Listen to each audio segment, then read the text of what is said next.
Bonjour à tous et bienvenue dans ce cours consacré à la poliomyélite. Bien que cette maladie soit considérée comme éradiquée dans de nombreuses régions, notamment chez nous, il est essentiel pour tout professionnel de la santé de maîtriser les fondamentaux de cette pathologie.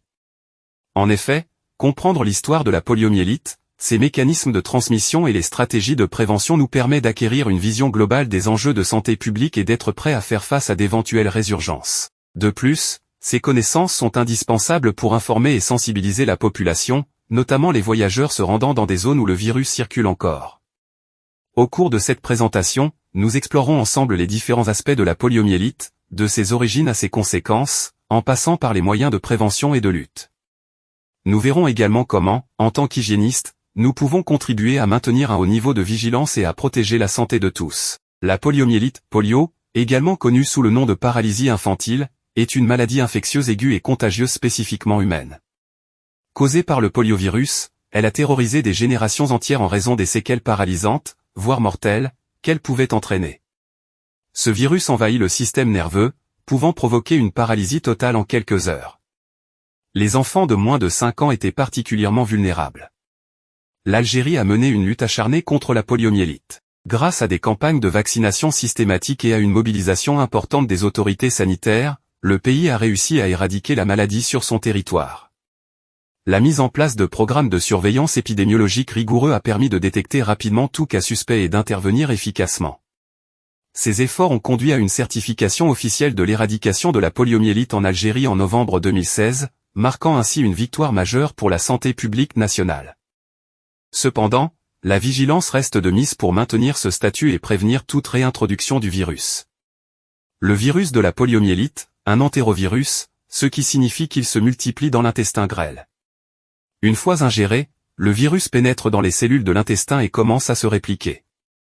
Il se propage ensuite à d'autres cellules de l'intestin, puis à d'autres parties du corps, notamment au système nerveux central.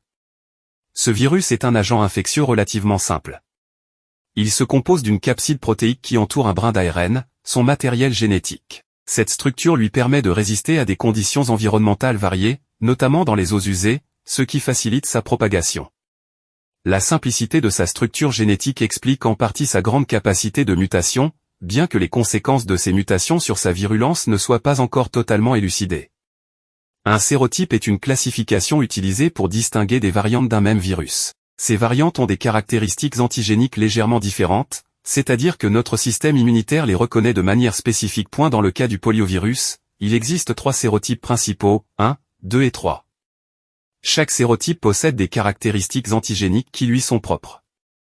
Cela signifie que chacun de ces 3 sérotypes est capable de provoquer la maladie de la poliomyélite chez l'homme. C'est pourquoi les vaccins contre la polio doivent protéger contre ces 3 sérotypes pour assurer une immunité complète. La transmission du poliovirus se fait principalement par voie fécale-orale. Une personne infectée excrète le virus dans ses selles pendant plusieurs semaines, contaminant ainsi son environnement.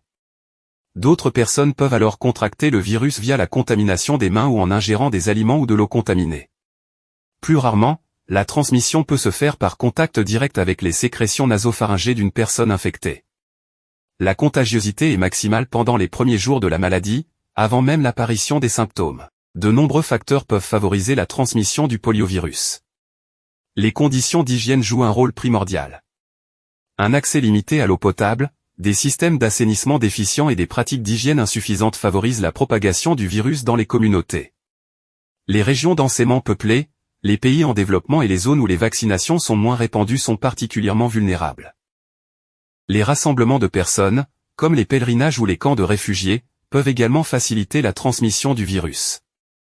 La poliomyélite se manifeste de différentes manières, allant de formes asymptomatiques à des formes paralysantes. La forme la plus connue est la poliomyélite paralytique, qui entraîne une faiblesse musculaire pouvant conduire à une paralysie irréversible. Cette paralysie affecte souvent les jambes, mais peut également toucher les muscles respiratoires, mettant ainsi en jeu le pronostic vital. La poliomyélite non paralytique se caractérise par des symptômes moins graves, tels que de la fièvre, des maux de tête et des douleurs musculaires. Enfin, la majorité des infections à poliovirus sont asymptomatiques, c'est-à-dire qu'elles ne provoquent aucun symptôme apparent.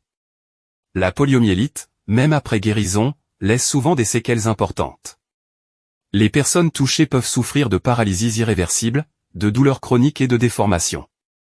Le syndrome post-polio, caractérisés par une fatigue intense et une faiblesse musculaire, aggravent souvent la situation. Au-delà de l'individu, les conséquences sont sociétales, coûts médicaux élevés, perte d'autonomie, difficultés d'insertion professionnelle et fardeaux économiques pour les communautés.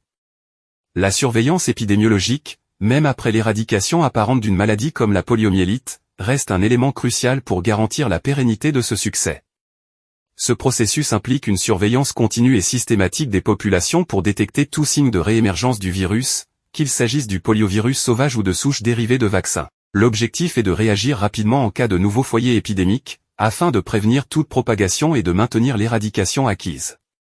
La surveillance épidémiologique consiste en la collecte, l'analyse et l'interprétation systématique de données de santé, dans le but de décrire les tendances de morbidité et de mortalité, d'identifier les facteurs de risque et d'évaluer l'impact des interventions de santé publique. Dans le contexte de la poliomyélite, la surveillance vise spécifiquement à détecter tout cas suspect de paralysie flasque aiguë, PFA, un symptôme caractéristique de la maladie, et à confirmer ou infirmer le diagnostic de poliomyélite par des analyses de laboratoire. La surveillance continue est essentielle pour plusieurs raisons. Détection précoce, elle permet de détecter rapidement tout nouveau cas ou foyer épidémique, ce qui est crucial pour mettre en œuvre des mesures de contrôle efficaces. Évaluation de l'efficacité des programmes de vaccination, la surveillance permet d'évaluer l'efficacité des programmes de vaccination et d'identifier les populations à risque. Identification des facteurs de risque, elle contribue à identifier les facteurs de risque associés à la réémergence de la maladie, ce qui est essentiel pour adapter les stratégies de prévention. Maintien de la vigilance, la surveillance maintient une vigilance constante, ce qui est nécessaire pour prévenir toute réintroduction du virus.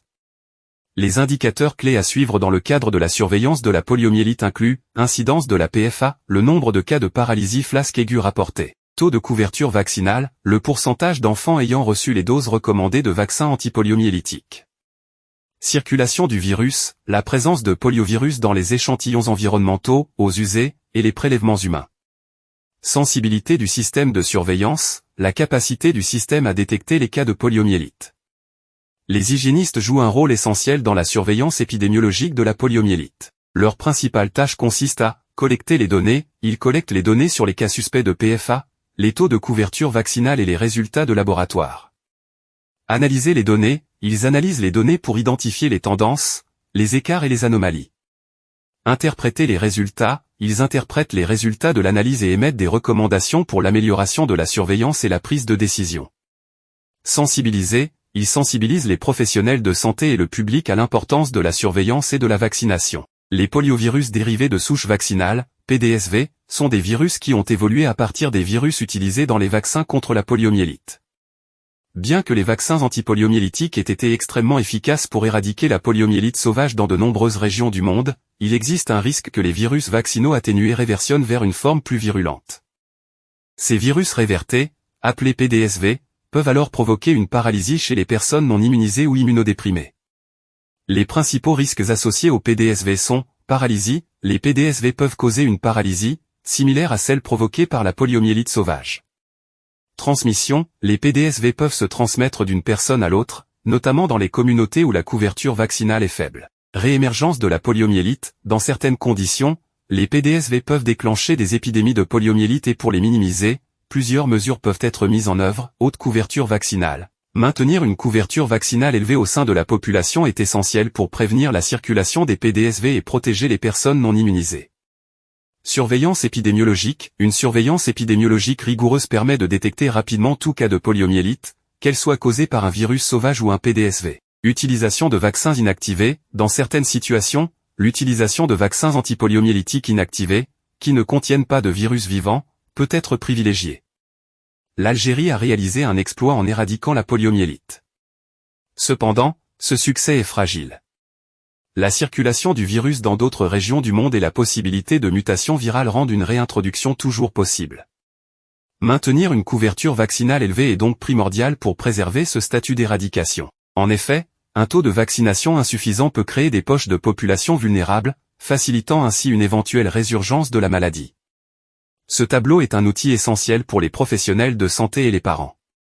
Il permet de suivre de manière précise le parcours vaccinal de chaque enfant et de s'assurer qu'il bénéficie d'une protection optimale contre la poliomyélite. L'immunité collective, ou immunité de groupe, se produit lorsqu'un pourcentage élevé de la population est immunisé contre une maladie infectieuse. Cette immunité collective protège non seulement les individus vaccinés, mais également ceux qui ne peuvent pas être vaccinés pour des raisons médicales, allergies, immunodéficience. En effet, lorsque la majorité de la population est immunisée, le virus circule moins facilement et le risque d'épidémie diminue considérablement. Les différents types de vaccins antipoliomyélitiques. Vaccin inactivé, VPI, ce vaccin contient des particules du virus de la polio qui ont été inactivées et ne peuvent donc pas provoquer la maladie. Il est administré par injection et offre une protection durable contre la poliomyélite. Vaccin oral, VPO, ce vaccin contient une forme atténuée, affaiblie, du virus de la polio. Il est administré par voie orale et induit une réponse immunitaire tant locale, intestinale, que systémique.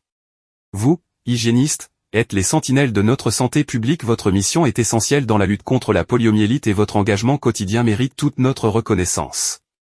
La communication est au cœur de votre métier. Vous êtes les relais d'information entre les autorités sanitaires et la population. Des messages clairs et adaptés, votre capacité à traduire des informations scientifiques complexes en messages simples et compréhensibles pour tous est indispensable. Que ce soit lors d'ateliers, de réunions publiques, ou à travers des supports de communication variés, affiches, brochures, réseaux sociaux, vos messages doivent être clairs, précis et adaptés à chaque public.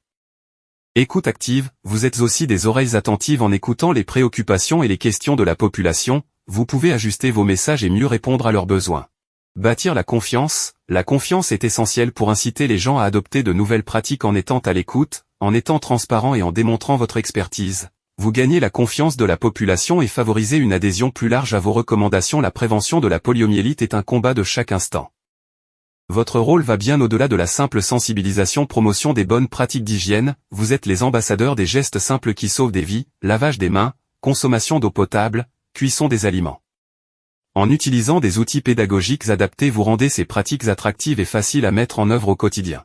Contrôle de la qualité de l'eau, l'eau étant un vecteur de transmission important du poliovirus, le contrôle de sa qualité est une priorité. Vous êtes en première ligne pour vérifier la potabilité de l'eau, effectuer des prélèvements et analyser les résultats.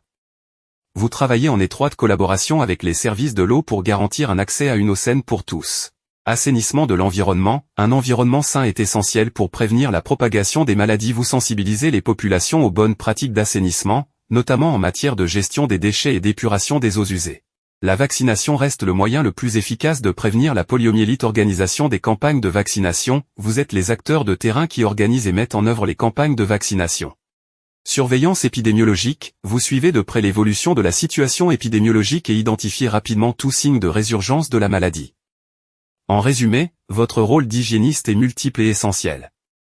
Vous êtes à la fois éducateur, conseiller, organisateur et surveillant.